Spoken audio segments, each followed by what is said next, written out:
수인이 언제 출국하지? 일주일 뒤에. 주일을 한 번 더 지내는 거야? 니도 내 나이 되면 잘 안 들린다. 여러분, 이게 오스트리아에서 여기까지 와서 이렇게 섬기는 일이 결코 쉽지 않습니다. 여러분 격려의 박수 부탁드릴까요? 잘.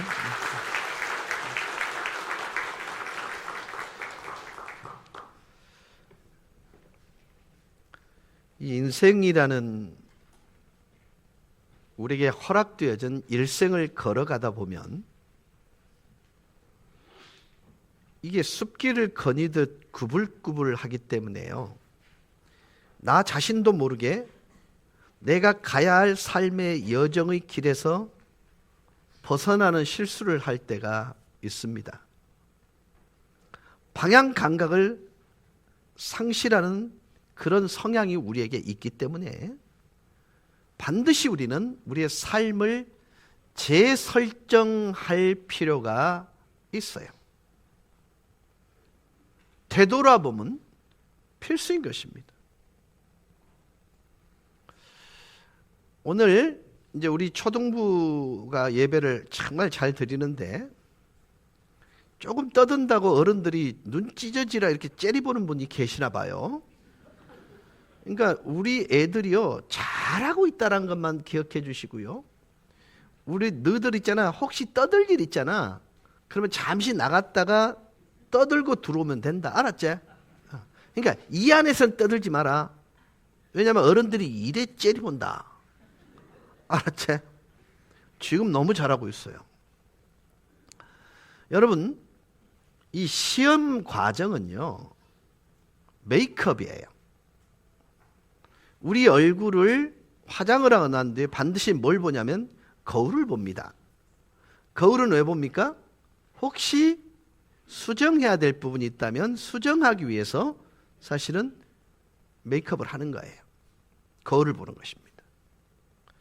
살다 보면 나도 모르게 조금씩 삶의 바른 궤도를 벗어나는 성향을 수시로 정기적으로 바로 잡아야 하는 리셋 버튼을 반드시 눌러야 돼요.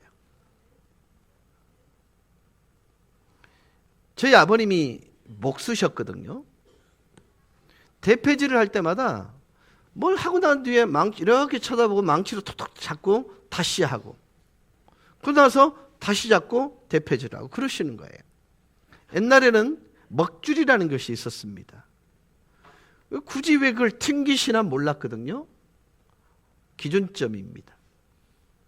여러분 인생은요 반드시 기준점이 있습니다. 목표점이 있습니다. 거기에서 가다 보면 이탈하는 것이 우리 인생이에요. 그러니 다시 리셋 버튼을 누르는 일은 정말 인생을 가치롭게 사는 일에 필요한 과정인 것입니다. 이 리셋 버튼은요 자기 반성 또는 그냥 일반적으로 우리가 생각하는 그런 부분이 아니에요. 단순하게 이루어질 수 있는 게 아니라는 것입니다. 하나님께서는 우리 각자에게 시간들을 주셔서 각자의 삶의 영역을 되돌아볼 수 있는 그런 부분들을 허락해 주셨습니다. 목사님, 요거 잠깐만 봐주세요. 우리가 인생을 살아보면요 반드시 리셋 버튼을 누를 때는요 1차적 자기 반성이 아니에요. 1차적인 자기 반성이 아닌 것입니다. 자기 점검, 자기 평가 정도로 그 의미와 중요성을 축소하거나, 그리고 내가 생각하고 있기 때문에 언제든지 대수롭지 않게 바꿀 수 있다는 생각 때문에 지체하거나 지나쳐버리면 절대로 안 되는 부분이 리셋입니다. 아주 작은 그 부주의 하나 때문에 별것 아니라고 여겨지는 것이 하찮아 보이는 것 때문에 그것을 세심하게 돌보지 않음, 그 돌봄이 없음으로 인해 우리는 우리 인생의 가장 큰 위기를 경험할 수도 있어요. 여러분 어때요? 어투 때문에 오해 받아보신 적 있으신가요? 없으세요? 여러분, 누군가가 그냥 어느 날부터 이 얼굴 빛이 바뀌었다면 한 번쯤 돌아보셔야 돼요. 뭐지? 저 인간은 마음이 좋아갖고 어찌하면 좋겠노? 이런 것은 리셋 버튼이 아닙니다. 뭔가 내가 실수한 게 있나? 얼굴을 보는데 어느 날 갑자기 내 얼굴이 굳어 있더라는 거예요. 표정이 항상 나는 웃는 표정이 아니라 너무 진지한 거예요. 내 말투가 툭툭 쏴붙이는 말투인 거예요. 여러분, 한번 좀 생각해 보셔야 되는 거 아닐까요? 그까짓 것이라 여기는 그 아무것도 아닌 것처럼 보이는 것이 누구에겐가는요, 결정적인 아픔과 상처를 줄 수 있는 거예요.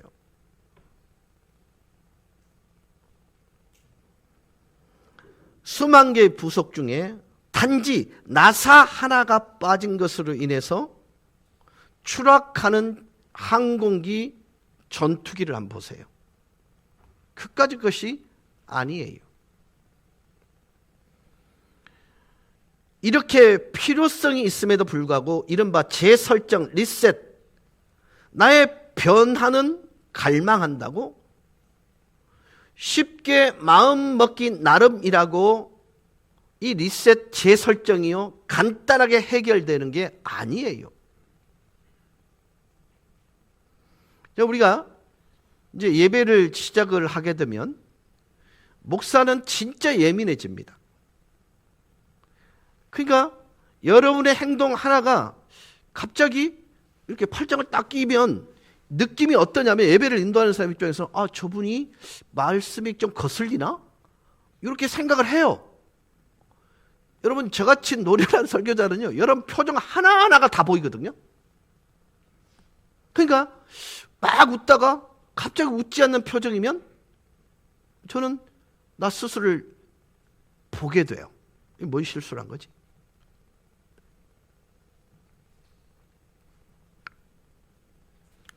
오늘 말씀은요, 위로와 격려하는 말씀으로 시작이 됩니다. 시편 145편 14절입니다. 여호와께서는 모든 넘어지는 자들을 붙드시며 비굴한 자들을 일으키시는도다.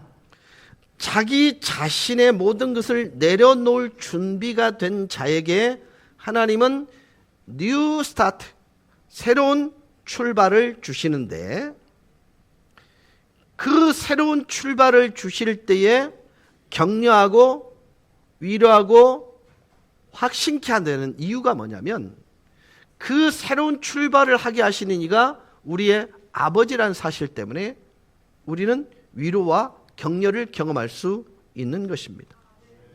자, 여러분, 오늘 시편 기자는 나를, 여러분을 어떻게 표현하고 있냐면 비굴한 자라고 표현하고 있어요. 정확한 히브리어의 번역은 이렇습니다. 포기하고 주저앉아 있는 패배자. 이게 비굴한 자라는 뜻이에요. 근데 그 비굴한 자를 어떻게 한다고요? 일으키신다는 거예요. 버린다는 게 아니에요. 여러분, 새로운 시작을 하시게 한 이가 누구라고요? 우리의 아버지인데, 우리의 현재가 비굴한 위치, 즉 포기하고 주저앉아 있는 패배자의 자리인데, 그 누구도 좌절하고 근심해서 주저앉아 있는 나에게 손을 내밀어 주지 않고 이렇게 세워주는 어떤 자도 없는 그런 소망 없는 루저인 나를 그분이 손을 잡아 일으켜 세우신다. 이게 사실은요, 우리를 위로하시는 우리 아버지의 마음이에요. 하나님은요, 이 루저, 실패자라고 하는 그 사람조차도 새로운 기회와 필요를 공급해 주신다는 거예요.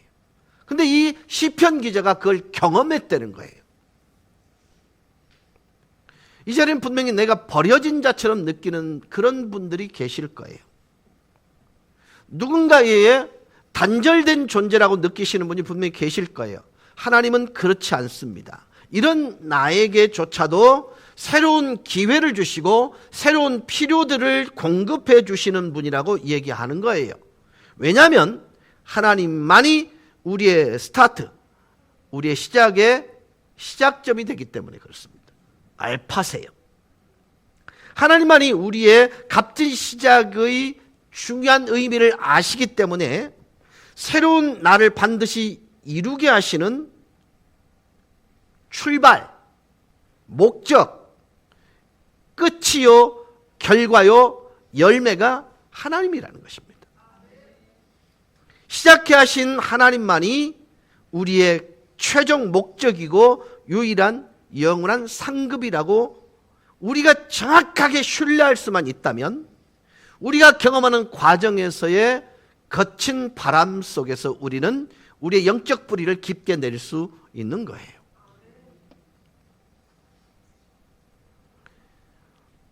나와 여러분의 새로운 출발을 위해 나 자신에게 진지하게 던져보아야 할 가장 중요한 질문 3가지가 있는데 오늘은 한 가지만 나누려고 합니다. 우리의 삶을 재설정, 즉 새로운 나를 위한 새 출발이 일어나기 위해 저와 여러분이 반드시 우리 스스로에게 질문해야 될 중요한 질문이 나오는데요. 특별히 오늘은 바디메오라는 소경에 관한 이야기를 통해서 이 질문에 대한 답을 여러분과 나누려고 합니다. 성경은 예수께서 바디메오를 찾아오셨다라고 얘기합니다. 그리고 예수님과 바디메오와의 그 만남을 통해서 바디메오의 인생이 완벽하게 역전되었다는 것을 우리에게 알려주고 있습니다. 그 역전의 과정에서 바디메오가 스스로 던져야 했던 3가지 질문에 우리는 주목해야 합니다. 이 질문은 언뜻 단순해 보이는 질문 같습니다만은 가장 본질적인 질문이고 가장 영원하도록 나에게 필요한 질문이고 매 순간 나에게 물어봐야 될 하나님이 원하시는 질문이기도 합니다. 이 3가지 질문을 자세히 살펴보면 이 3가지 중요한 질문을 통해서 하나님께서 우리의 삶, 즉 새로운 다름의 새 출발의 삶에 말씀하시고자 하는 하나님의 깊은 간절함과 하나님이 나를 통해서 하시고자 하는 온전한 목적이 담겨져 있습니다. 그래서 오늘 그 나에게 던져야 될 첫 번째 질문은 이것입니다. 나는 어디에 있는가? 내가 지금 어디에 있는지 하나님과의 관계, 사람과의 관계, 나 자신과의 관계, 내 인생의 모든 방향과 목적에 대하여 내가 가야만 한 곳으로 가기 위해서는 내가 어디 있는지를 반드시 물어봐야 합니다.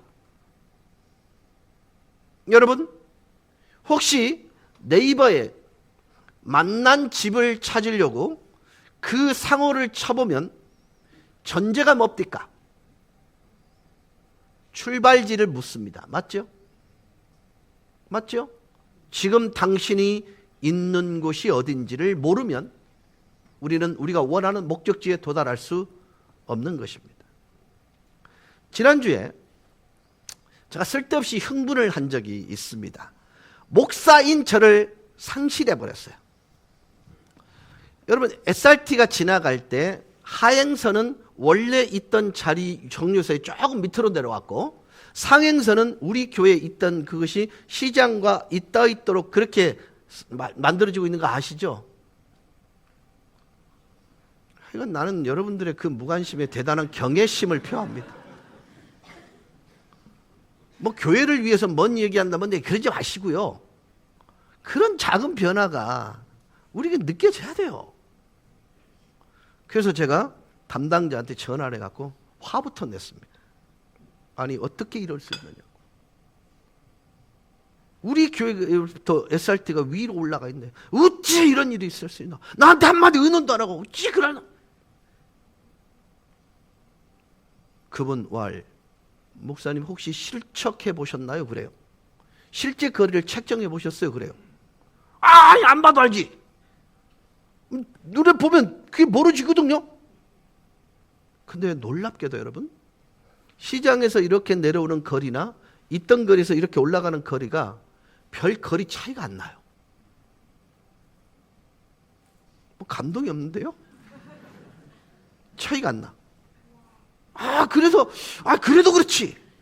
그랬더니 목사님 걱정하시는 일이 뭔지 압니다. 정류소 이름은 명곡교회 앞 그대로 있습니다. 처음부터 나한테 그 얘기를 해주면 얼마나 좋아. 나는 그것 때문에 전화 한 거거든요. 이동이 되면 당연히 시장 앞으로 바뀔 줄 알고요. 먼저 화부터 냈다고요. 근데 처음부터 내가 애쓰셨죠. 제가 압니다. 이런저런 소리 들리는 건 내가 다 아는데 그래도 용기 있게 이렇게 바꾸셨는데, 근데 우리 교회 그 버스 정류소 이름이 우리 교회에 여전히 있는 거지요? 이렇게 물었으면 얼마나 좋았을까요? 여러분, 불신자한테 쪽팔림을 경험해 본 적 있습니까? 제가 그렇게 하고 나니까요, 얼마나 내가 내 프로포지션을 쉽게 놔버렸는지 알겠더라니까요. 100배 사죄하면서 쓸데없는 약속을 한 가지 했습니다. 밥 한 끼 사겠습니다.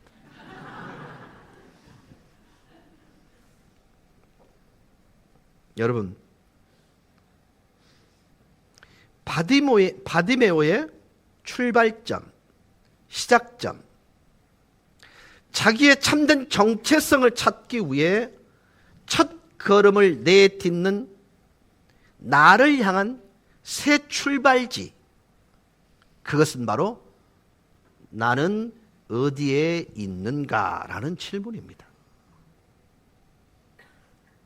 나는 어디에 있는가라는 이 질문 안에는요, 많은 의미가 내포되어 있습니다. 장소의 문제 정도가 아니에요. 본질적 나의 정체성, 내가 누구인지에 대한 나의 존재의 근원에 대한 문제고, 존재 근원이 누구와 관계를 맺고 있는 존재인지, 그 존재의 근원이 누구로부터 비롯되었는지, 그리고 그 존재를 존재하게 하는 분은 누구인지를 묻는 본질적 참된 내 정체성을 향한 첫 번째 질문이 뭐냐면 나는 어디에 있는가예요. 여러분, 하나님과의 관계에서 그런 질문을 해보셨습니까? 하나님, 당신과 나 사이에 저 바다가 존재하나요? 하나님과 나 사이에 높은 골짜기가 존재합니까? 하나님과 나 사이에 둘을 갈라놓는 제3의 우상이 존재합니까? 여러분, 이 질문은요, 나를 하나님에게 더욱더 가까이 가도록 만드는 창조적인 질문인 것입니다. 평강이 뭐예요? 샬롬은요, 어그러짐이 없고 부족함이 없는 상태가 샬롬입니다. 이 어그러짐이 없다는 것은 관계의 문제입니다. 하나님과의 관계에 문제가 없고 그 사랑을 적용시키는 사람과의 관계에 문제가 없을 때 샬롬인 것입니다. 내가 누군가의 관계에서 불편함을 가지고 있다면 그건 샬롬이 이미 깨져 있는 것입니다.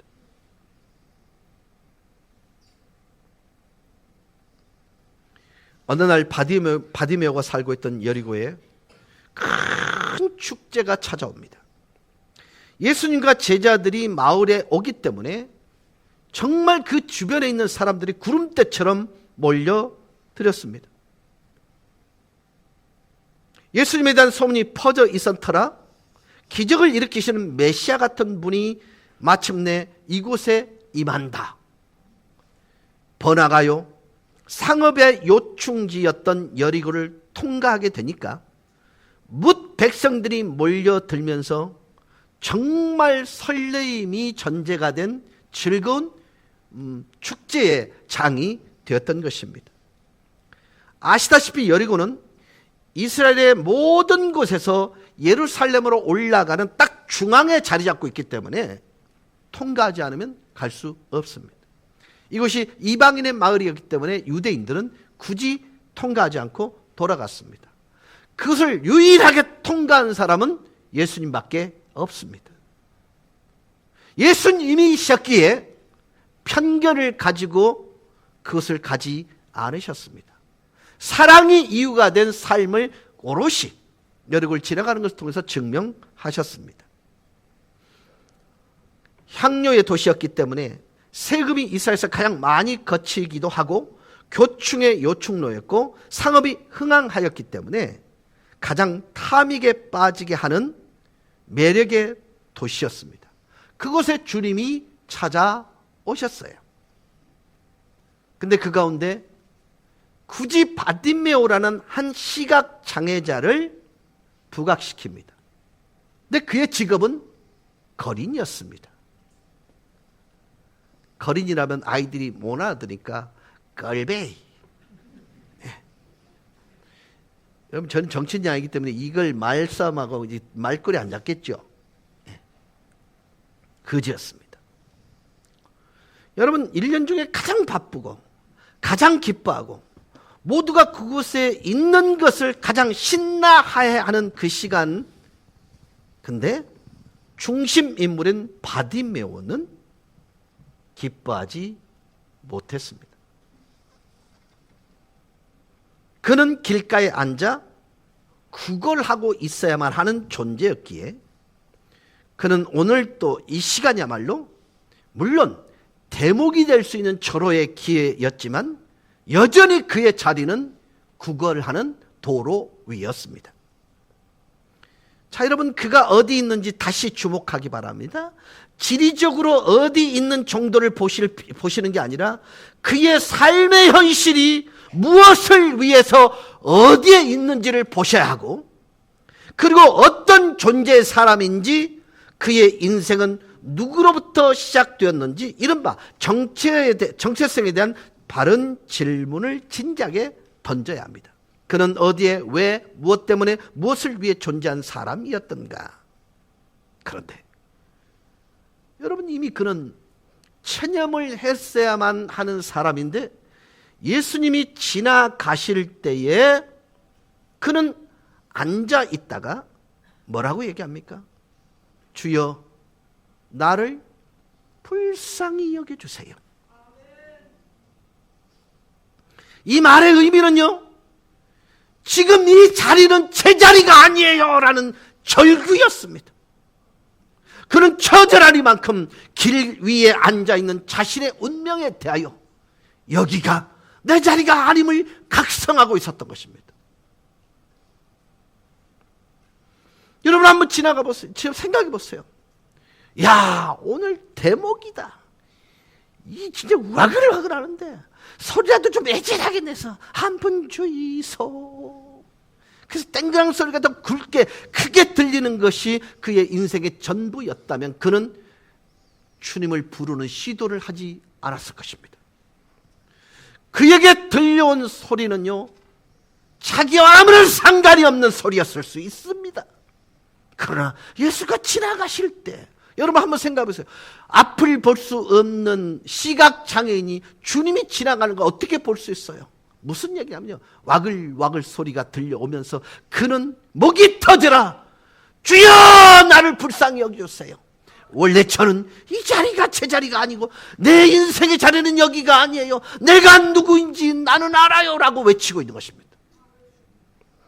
처절할 만큼 주님 되는 그분의 와주심이 필요한 존재였다는 걸 스스로 각성하는 거예요. 내가 어디에 있는지를 뼈저리게 느끼면서 주여 나를 불쌍히 여기세요라고 외치고 있었던 것입니다. 여러분 예수 믿는 사람들에게 일어나서는 안 되는 기적이 있다고 말씀을 드립니다. 뭐죠? 예수 믿고 그리고 아무 일도 없었더라. 여러분 그리스도인들에게 이거 비참한 일입니다.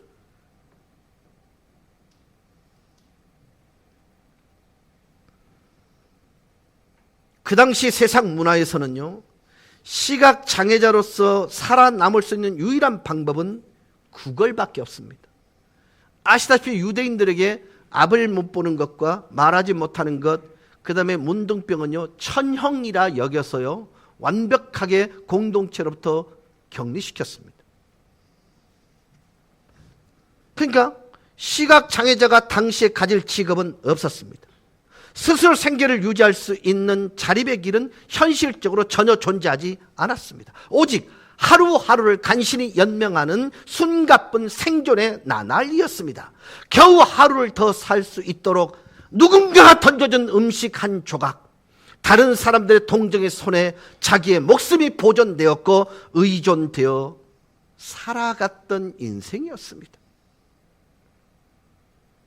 그래서 그는 음식 한 조각에 목숨을 걸다시피 하면서 애걸하고 구걸하고 생존하는 거지의 삶 그 자체였던 것입니다. 그런데 우리는 여기서 특별히 마가복음에 기록된 이 바디메오에 대한 특별한 것이 나타났다는 것을 볼 수 있습니다. 뭘까요?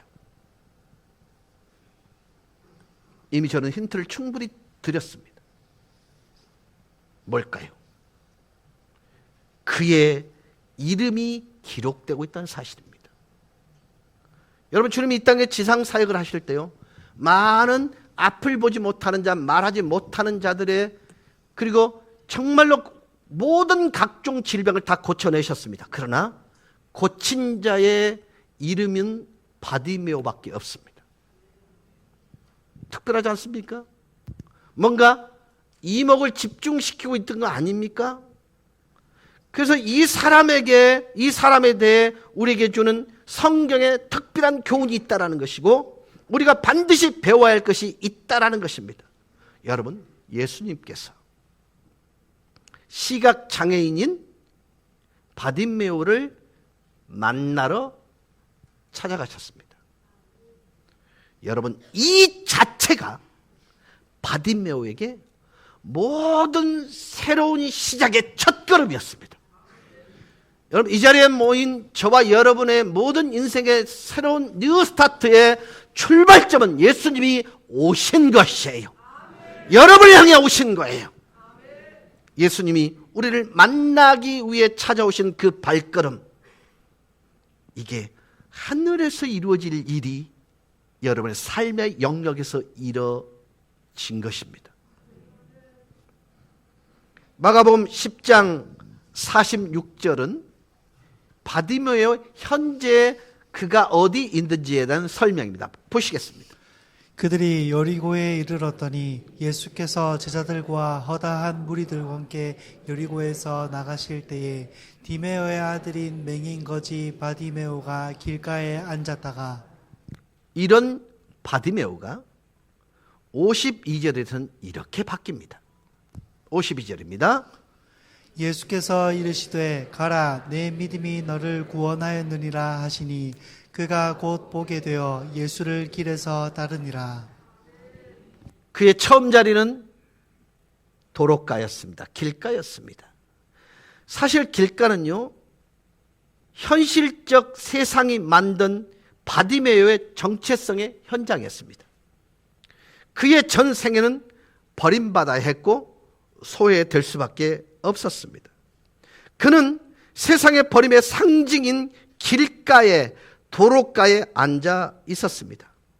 그래서 바디메오는 평생 동안 가졌던 모든 꿈은, 그리고 가지고 싶었던 모든 꿈은 눈이 멀었기 때문에 오직 구걸하며 하루하루를 살아가야만 하는 것으로 끝낼 수밖에 없었습니다. 즉, 생존이 그의 꿈이었고 생존이 그의 전부였습니다. 그는 언젠가 일어날 수 있는 신라 같은 소망조차도 존재하지 않았던 절망 자체가 그를 완벽하게 장악할 수밖에 없었던 그런 인생이었습니다. 도로 위에 앉은 바디메오의 삶이란 한순간도 나의 꿈을 이루게 할 수 있는 조건이나 상황이 제로였던 것을 뼈저리게 체험하는 모든 현대인들의 군상을 대신한 것이라 볼 수 있는 것입니다. 그런데 이 바디메오, 주인공 바디메오는 리셋, 재설정을 찾는 방법을 우리에게 보여줍니다. 바디메오는 자신이 어디에 있는지를 인식하고 여기가 자신이 머물러야 하는 자리인가에 대한 심각한 도전을 합니다. 자문을 합니다. 그리고 주여, 나를 불쌍히 여기세요. 내가 머물러야 할 자리가 여기가 아닙니다. 그런데 당신이 찾아와 주셨습니다. 누군가의 목적이 분명히 있을 것인데 바디메오는요, 주님이 자기를 위해 오셨다고 믿고 있는 거예요. 그래서 1인칭대로 만나기를 원했던 것입니다. 여러분, 내가 다른 장소로 가기 위해서 지금 내가 있는 현재 위치를 알아야 합니다. 여기서부터 모든 출발점이 이루어지는 것입니다. 지도를 보고 내가 여기 있다는 것을 보는 것으로 우리의 리스타트, 그 다음에 리셋은 시작이 됩니다. 여러분, 여러분이 원하는 곳으로 가기 위해서는 여러분이 어디 있는지를 알아야 하고, 여러분이 어디 있는지를 알기 위해서는 지도를 봐야 합니다. 근데 놀랍게도 저와 여러분은 지도를 보지 않습니다.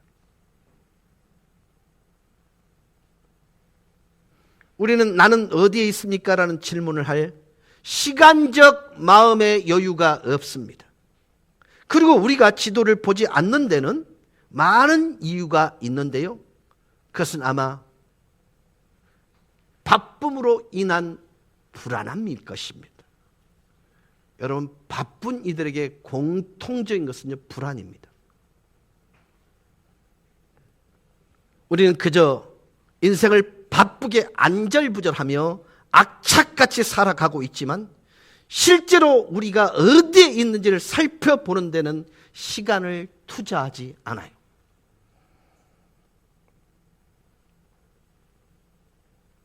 더 심각한 문제는 자신을 향하여 너무 엉망이야, 너무 한심하고 처량해. 여러분, 바디메오 경우는 어땠을까요? 자신의 인생을 자신이 보고 싶어하지 않았다는 것입니다. 언제까지 이 모양 이 꼴로 살아가야 하나? 내가 원하는 것이 아닌 인생임을 알았기에 더욱더 절망하고 좌절하고 근심하며 그곳 그 자리에 앉아 있었습니다. 여러분, 우리 모두가 바디메오처럼 어쩔 수 없기 때문에 이미 패배자의 마음으로 나는 내가 어디에 있는지를 생각하지 않냐고 매일 기계적으로 일상적으로 살아가는 것이 오히려 속이 편해라고 자신의 처량한 신선을 체념하며 살아가고 있지는 않는지요. 그러나 오늘 본문에는 대반전이 일어납니다. 절망과 체념 대신에 그는 자신이 있는 것을 정확하게 직시합니다. 시각장애임에도 불구하고 구걸하는 거린임했음에도 불구하고 자신의 정체성을 향하여 스스로 묻고 물었습니다. 여러분, 이것은 매우 중요한 시작의 출발점입니다. 우리는 우리가 어디 있는지 보는 것에 대한 중요성을 바디메오를 통해서 배워야 하는 것입니다. 내가 어디 있지? 내 존재의 시작이 누구로부터 왜 무엇을 위해 비롯된 존재인지 이 질문은 나은 삶을 위해 발부동층을 잇는 그런 질문이 아닙니다. 단지 생각을 위한 사색자들의 질문이 아닙니다. 이 질문이 얼마나 중요한지 알아야 합니다. 실제로 성경에서 하나님이 우리에게 던지시는 가장 중요한 첫 번째 질문이 이 질문입니다. 이 질문은 사람의 질문이 아니었습니다. 아니, 이 세상에서 이 세상을 보다 더 잘 살기 위해 던지는 질문 또한 아니었습니다. 심리학자나 상담자들이 정서적 안정이나 마음의 평안을 위해 던지는 질문이 아니었습니다. 하나님의 말씀을 믿지 못하고 거짓의 아비인 사탄의 말을 믿고 두려움으로 숨어서 하나님과의 관계를 단절한 죄범한 아담과 하와에게 던졌던 하나님의 질문이 네가 어디 있느냐였습니다.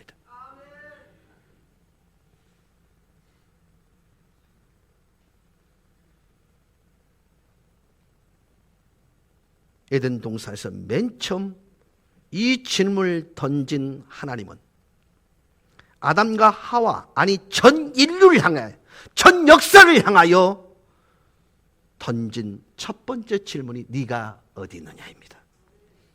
여러분 아시다시피 아담과 하와가 자신의 손에 맡기기 전까지는 하나님과 완벽한 관계를 유지했다는 것을 기억하실 것입니다.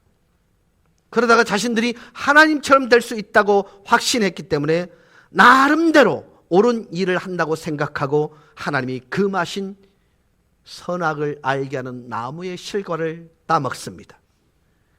그리고 그로 인해 하나님과의 관계가 즉시 변질되어 버립니다. 그들은 하나님을 두려워하는 대상으로 그 관계가 최악으로 리셋을 해버립니다. 그들은 그들의 죄와 그들의 결정에 대한 두려움 나머지 하나님과의 관계를 단절하고자 뭐합니까? 숨습니다. 창세기 3장 8절에서 10절 한번 보실까요? 그들이 그날 볼 때 동산에 거니시는 여호와 하나님의 소리를 듣고 아담과 그의 아내가 여호와 하나님의 낯을 피하여 동산 나무 사이에 숨은지라. 여호와 하나님이 아담을 부르시며 그에게 이르시되 내가 어디 있느냐. 이르되 내가 동산에서 하나님의 소리를 듣고 내가 벗었으므로 두려워하여 숨었나이다.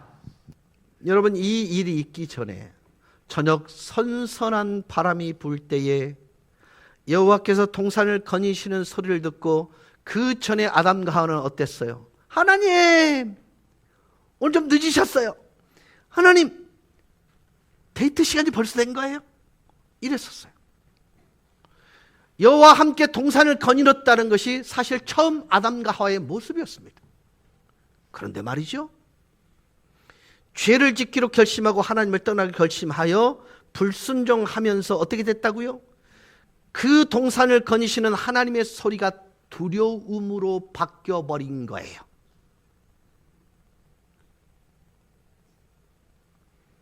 그래서 주님은 묻고 있는 것입니다. 아담아! 네가 어디 있느냐? 몰라서 던진 질문이실까요? 네가 어디 있느냐 물으셨을 때 여러분 그 의도를 여러분 저 잘 알죠? 맞죠? 하나님께서 아담과 하와가 어디 있는지를 모르기 때문에 이 질문을 던진 게 아니에요. 저와 여러분이 어디 있는지 모르기 때문에 이 질문을 하신 것이 아닙니다. 하나님은 알고 계셨습니다. 하나님은 아담이 어디 있는지를 몰랐기 때문에 아담에게 네가 어디 있는지를 묻고 있지 않습니다. 하나님은 아담 스스로 아담이 어디 있는지를 알기 원하셨기 때문에 어디 있느냐를 묻고 있는 것입니다. 분명히 잘못된 자리에 가 있음을 알고 계셨기에 원래 자리로 되돌리기 위한 첫 번째 질문이 뭐였냐면 네가 어디 있느냐예요.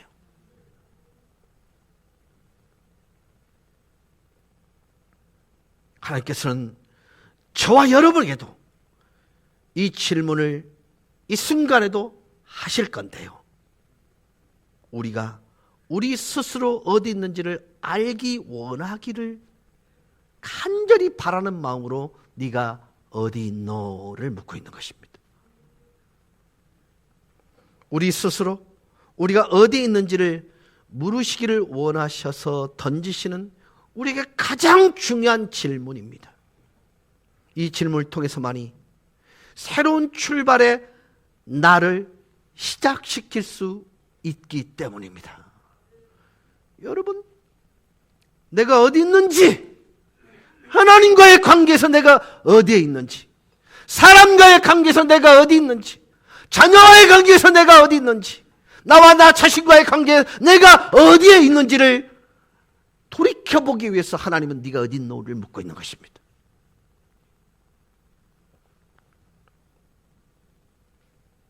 우리가 주목해야 할 것, 즉 우리에게 왜 리셋 버튼 누르기, 새 출발을 해야 하는지 매우 중요한 장면을 우린 놓치면 안 됩니다.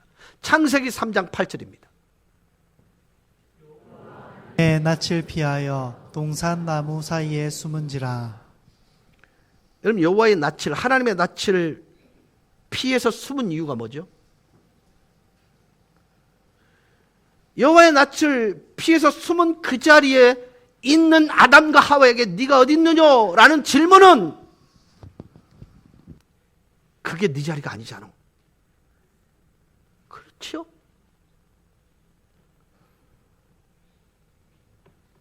근데 여러분, 우리는 반복해서 오늘날 저와 여러분이 이 일을 행하고 있다면 어찌하시겠어요?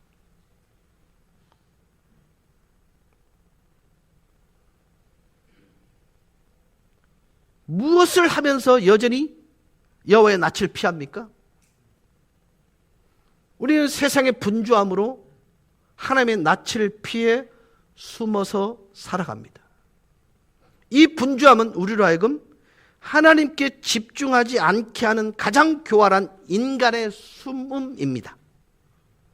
동시에 참된 나를 만나기를 거부하는 비겁한 인간의 숨음이기도 합니다. 내가 왜 숨습니까?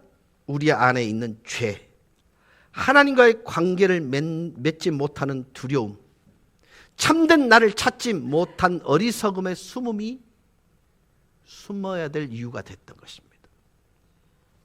우린 참된 나를 만나기 싫어하므로 부산함과 바쁨의 산만함을 통해 참된 자기를 만나기를 거부하고 자신을 부단히 숨기고 또 숨깁니다.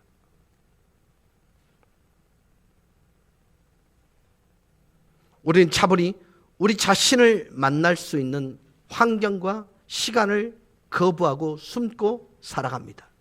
우리는 항상 무엇인가를 보고 전화기를 들고 무엇인가를 듣고 무엇인가를 함으로써 주의를 산만하게 하는 번잡스러운 숨음 속에 살아가고 있습니다. 그렇기 때문에 리셋 버튼을 반드시 눌러야 된다는 거예요. 다시 재설정해야 된다는 것입니다. 그 재설정을 위해서 네가 어딨노? 이 질문을 던져야 됩니다.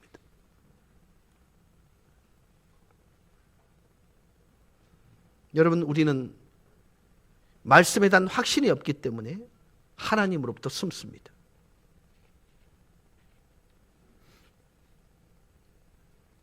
오늘 제가 예배 들어오기 전에 새 가족 한 분이 오셨는데 온몸에 암세포가 퍼졌대요. 항암 치료를 하려고 가기 전에 목사님 기도받고 싶습니다 해서 오셨어요. 기도를 정말 하나님, 저는 왜 이렇게 그냥 병 고치는 은사는 없나요? 그러면서 그런 마음으로 그래 이번은 좀 봐주이소. 예? 간절히 기도했어요.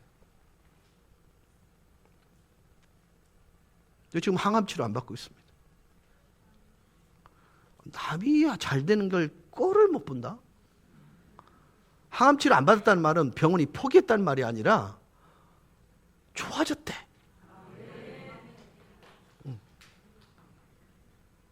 저기 와 계시네. 괜찮아요? 좀 어떠세요? 그냥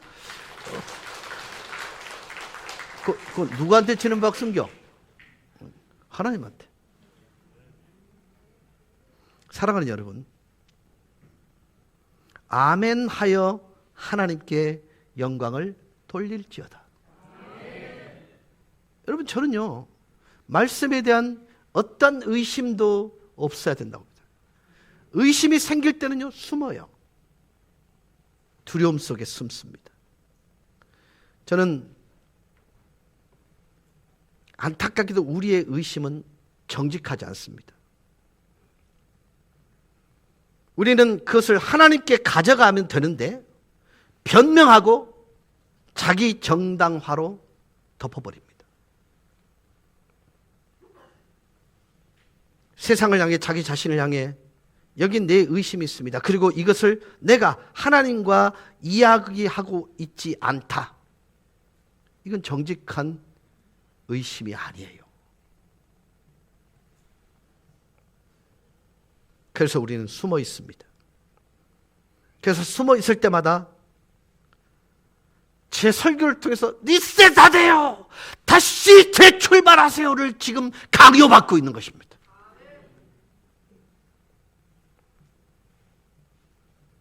말씀을 보고 내가 있는 곳을 찾고 인생을 리셋해야 합니다.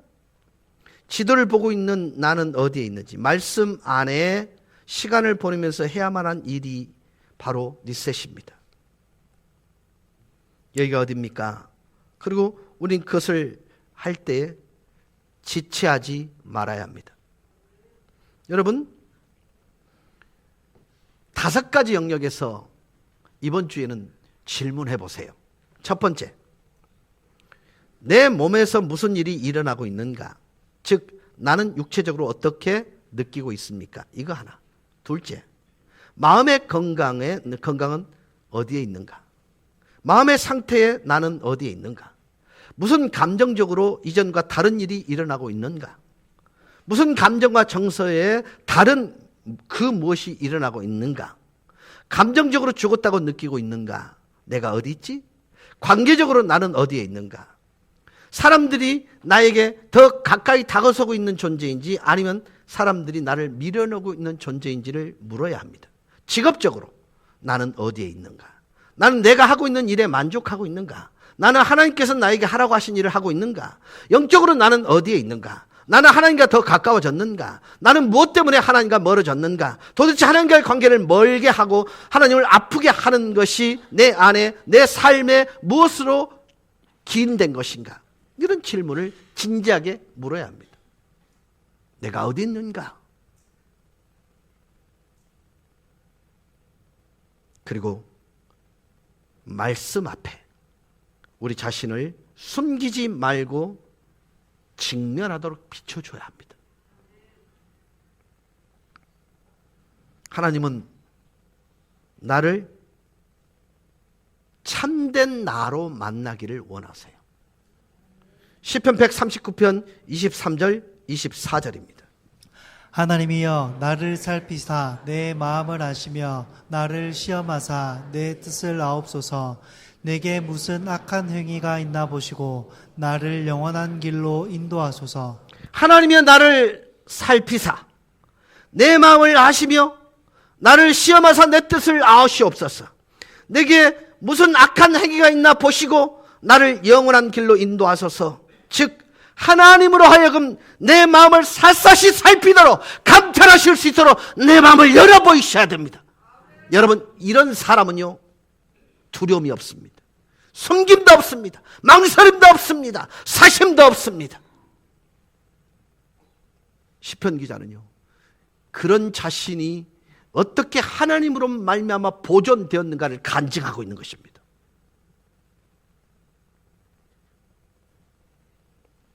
오직 하나님 앞에 하나님에 의해 하나님으로부터 참된 나를 찾고 싶어하는 이 시편 기자의 고백이 여러분의 고백 되실 수 있기를 바랍니다.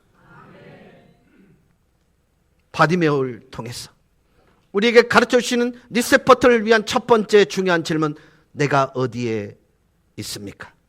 나를 나되게 하는 참된 나의 존재는 어떤 존재입니까? 하나님이 원하시는 나는 지금 어디에 있습니까? 어떤 모습으로 무엇을 하기를 원하십니까?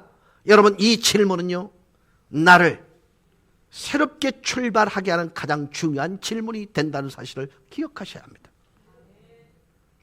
저는요 신앙적 행위를 통해 그것이 자기의 위치라고 착각하는 이들이 너무 많다는 것에 안타까움이 있습니다. 여러분, 기도 행위 자체는요 하나님이 받으실 수 있는지 없는지에서 판가름이 납니다. 그렇죠? 전도 역시 마찬가지입니다. 그러나 진짜는 하나님 앞에서 증명됩니다. 하나님이 보셔도 괜찮은 그런 삶을 살게 될 때 진짜예요. 하나님에게 들켜도 되는 마음의 상태, 그게 진짜입니다. 여러분, 사람한테는 꼼수가 통할 수 있습니다. 그러나 하나님한테는 안 통합니다. 코람돼요. 하나님 앞에서, 비프가 하나님 앞에서 그래도 되는 삶을 살아가게 될 때, 그래도 되는 생각을 갖게 될 때에, 그래도 되는 삶의 열매를 맺어드리게 될 때에 거기에 진짜가 되는 것입니다. 우리는 다음 월요일부터 한준직 분자를 뽑기 위해 한 주간의 특별 새벽 기도를 마련했습니다. 그때 어디 있었노를 질문할 것입니다. 여러분, 교회적으로 저는 신앙의 성숙은 다른 게 있지 않다고 생각해요. 주보대로만 해도 돼요. 무슨 거창한, 저는요,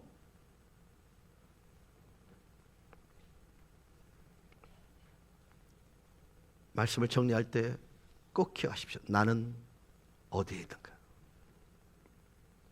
하나님과의 관계, 사람과의 관계, 나 자신과의 관계를 통해서 정말로 벌거벗었을 때 부끄럽지 아니하는 하나님과 여러분의 관계가 되기를 주 예수 그리스도 이름으로 간절히 축원합니다. 찬양하십시다.